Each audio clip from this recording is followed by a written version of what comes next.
Good afternoon, sir. Good afternoon, classmates. I am Idris Dinchong, and I'm taking up Bachelor of Secondary Education major in English. Good afternoon, each and everyone. My name is Alfonso Sicarido Jr.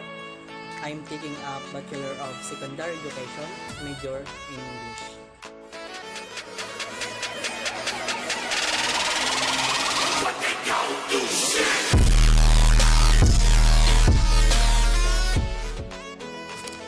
For Jose Rizal, history was at the heart of his nationalism. It served as the weapon to combat the pretension to beneficence of the colonial power. It provided an explanation of the contemporary situation of the Philippines, as well as a picture of the glorious past destroyed by the Spanish intrusion. It offered the key to national identity and corresponding orientations for future national struggle. Finally, it provided a legitimation of the struggle from freedom and destruction of colonial rule. Rizal accepted Western historical research with its vigorous methodology and wished his work to be judged by those standards. But at the same time, he wrote as a Filipino and an Asian, and worked intensely to read once more through Asian's eyes the account that had come from European pens. European methodology could be used to give a Filipino to the meaning of history of his people. Rizal's serious interest in history dated back in his stay in Germany in the year 1886, where he was putting the finishing touches to his first novel, Noli Me Tangere. Attracted by German scholarship in the Philippines, he made contact with various scholars, most notably Ferdinand Blumentritt. In his correspondence with the latter, Rizal expressed his gratitude to the German scholars who had studied his native land and his desire to emulate them. Before long, he was plunging himself into these studies, and when preparing to leave Germany for the Philippines again, spoke sadly of the nostalgia he would feel at the exile from his scholarly work. Under the influence of Blumentritt, Rizal had come to see the need of scholarly history of the Philippines. At the first, he urged Blumentritt himself to write it, in terms that manifest Rizal's concept of history role in the development of national identity and the standards he set for it. The Philippines will be deeply grateful to you if it sees a history of our country, complete and forged of legend by the critical method. You are, I believe, the only one who can write this history. I have the boldness to do it, but I do not know enough. I have not read so many books about my homeland. The libraries of Spain are close to me. I need time for other things, and my narrative will always be suspect of partisan spirit. If only I might become a professor in my homeland, I would wake to life these studies of our homeland, this nosy to some, which creates a true sense of national identity and impels nations to do great deeds. But I shall never be allowed to open a college in my native land. Where circumstances in 1887 made it impossible for him to remain in the Philippines, however, he resolved on putting his hand to the task himself. The inclination had long been there, but clear he had limited the harsh necessity by which, unlike the youth of happy nations, our youth dare not give itself to love, nor to silent scholarship. We must all sacrifice something to politics, even though we have no inclination for it. He spent most of 1888 in London's Britain's Museum poring over the old Spanish chronicles. If he could not write the complete history of Philippines that he had urged of Blumentritt, he would try to illuminate the years of the Spanish conquest and the prior states of Filipino society. The vehicle he chose for his effort was the early 17th century chronicles of Antonio de Morga, Sucesos de las Filipinas, written only a few decades after the conquest by a learned member of the real Audiencia. Morga's chronicles gives much attention of ancient Filipino costumes.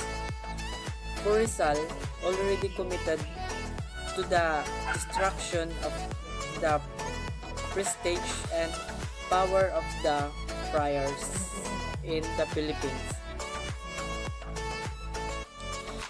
His first novel, The Noli, had been a merciless critique of the Spanish colonial society and the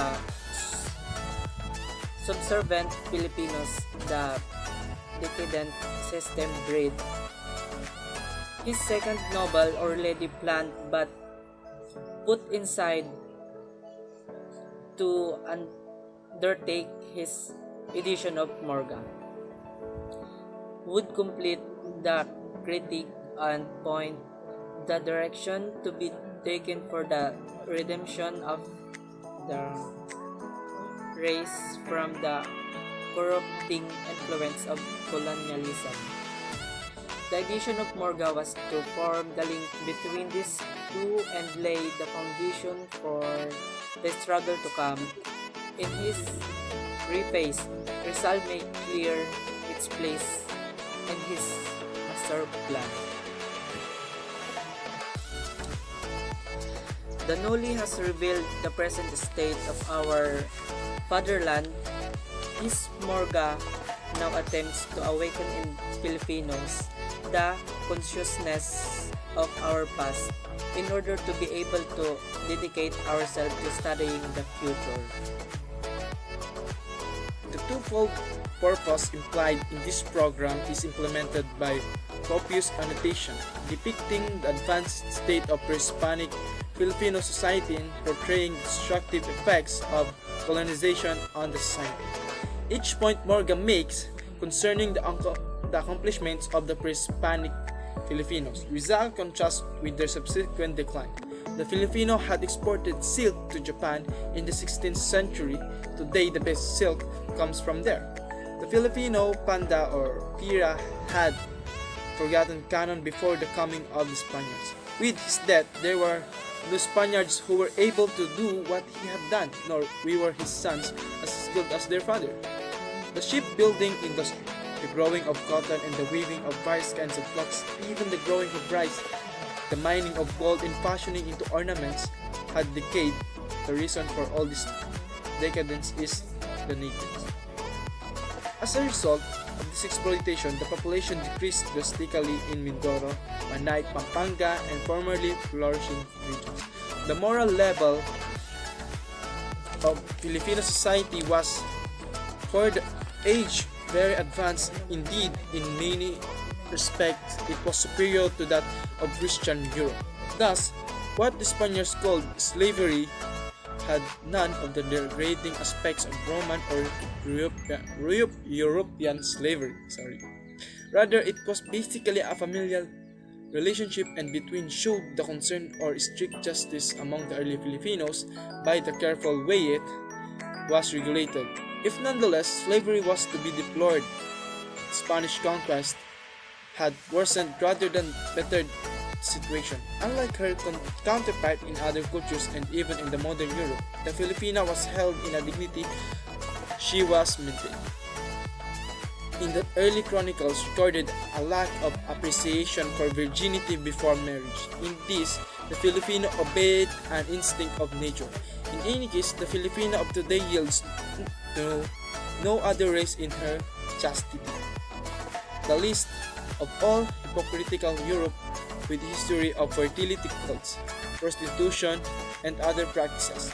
In the past, the witness word sufficed for a binding last will. With Christianity, there is now need of endless litigation. Theft was unknown in the past days. Only with Spanish Christian civilization has it become major evil. Spanish conquest had been largely a calamity for the Filipinos. Spanish pretension to pacify a province and to entrust and commander it and an encomendero for its government were cruel sarcasms.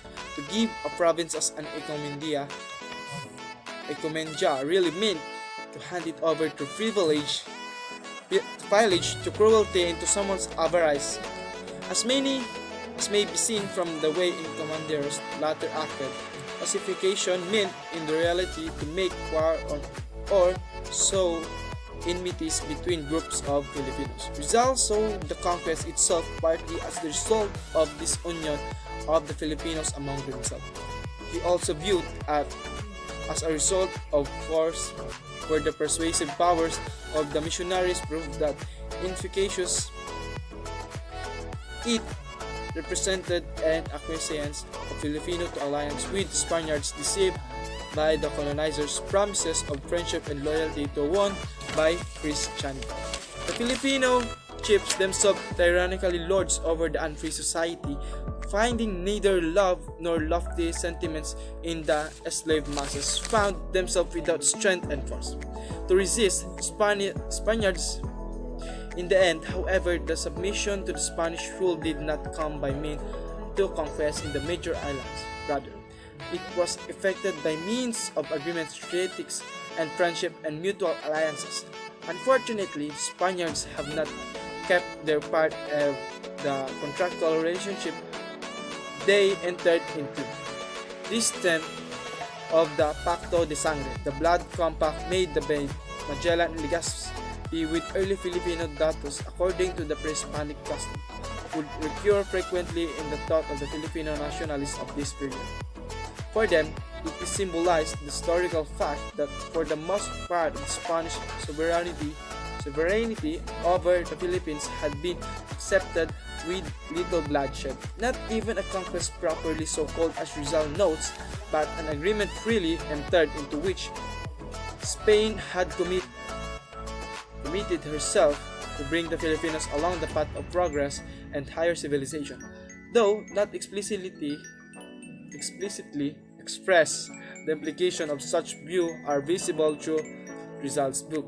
Spain has failed to carry out her part of the contract. Hence, the Filipinos are now released from their obligation. History now serves as the moral legitimation of the coming anti-colonial struggle. Rizal felt deeply that it was understanding the pre-Hispanic Philippines that the Filipino would understand themselves, would find the identity on which a new nation could rise. Earlier, he had urged his colleagues in Barcelona to learn Italian so as to translate the manuscript of Pigafetta, Magellan's chronicler, so that people may know in what state we were in 1520s. He is moreover at the pains to show links existing before the coming of the Spaniards, pointing to Morga's remarks on the similarity of customs among the different linguistic groups as evidence that the links of friendship were more frequent than the wars and differences. Perhaps there existed a consideration. Elsewhere, he pointed to the ancient tradition indicating Sumatra as the common place of origin of the Filipinos. These traditions were completely lost, just like the mythology and genealogies of which the old historian speaks, thanks to the seal of the religious in extirpating every remembrance of our nationality, of paganism or idolatry. Not only were the traditions lost, but likewise much of the artistic and cultural heritage. The early Spanish chronicles had commended on the Filipinos' musical ability and graceful dances, which had even been incorporated into Christian religious celebrations. All these skills which the Filipinos did not owe to the Spaniards, for they possessed it, thanks to God. To nature and to their own culture was not forgotten. It was lost because of the fault of the Filipinos themselves, who hastened to abandon what was their take up what was the new. Results concerned therefore it's not solely to the downgrade Spanish contribution but to make Filipino realize what had been their own, which in all ill-conceived moment by they had abandoned. If Rizal history is concerned with leading the Filipino back their nationality identity, it does not stop there. In an earlier scientific paper delivered before a scientific of German ethnologist, he had pointed out the existence of a common fable of the monkey and the tortoise, found not only among the various Filipino and ethno-linguistic groups but likewise in Japan, to conclude that it must be inheritance of an extinct civilization common to all races which ever lived in that region. Rather remarkably, for the period in which he wrote, he showed concern not only for the Filipino point of view but for an Asian one. He not only refuted Spanish pretension to superiority over Filipinos but asserted Asians' rights and Asian point of view against that if Europe so satisfied with its own immorality. Europeans had always applied shifting standards for judging moral conduct of their own for that of nations they considered barbarian, like the Cambodians, the Termatans, and the Japanese. Those results speak of the first piracy of the inhabitants of the south recorded in the history of the Philippines, for there had been other before, the first being those committed by the expedition of Magellan, who captured the ships of friendly islands and even of those with which he was not yet acquainted, demanding large ransom for them. When the historians comment unfavorably on faults or crimes or the natives who conduct, they interpret always in the worst possibly sense. They forget that in almost all occasions, the motive for the quarrels has always come from those who claim to civilize them by force of arquebuses and at the price of the territory of the weak inhabitants. What would they not say if the crimes committed by Portuguese, Spaniards, Dutch, etc. and the colonies had been committed by the natives.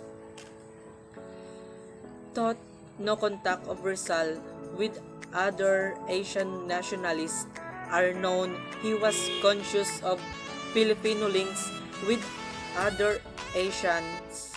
He spent time in Japan studying Japanese culture and ways, and he increasingly shows signs of his consciousness of Filipino solidarity and other Malay peoples.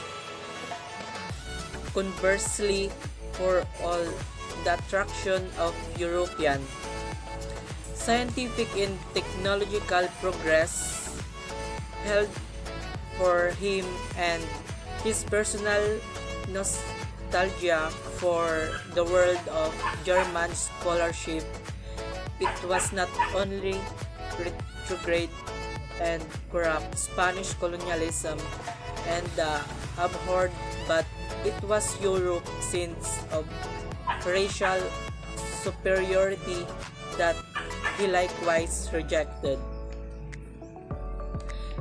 Rizal's editions of Morgas, Socios de las Islas Filipinas was his major historical work. His view of Philippine history course of various pamphlets and essays generally first appearing in La Solidaridad in Filipino then through the C.S. Años. He sketches the same themes of how the people had abandoned their tyrannical natives' rules and accepted Spanish sovereignty. hoping to alleviate their lot. But in the process, they had lost their culture, their ethics, their literature, and their customs too, and their debasement. They were now beginning to awake anew, more especially in sobre la indolencia del Filipino. He draws on the themes he had emphasized in his edition of Morgas to explain indolence that was the favorite reproach of Spanish colonialists. The indolence Rizal says is not to be denied, too it is needed even more notable among the colonialists than either subject. What must be sought out is why it exists among Filipinos.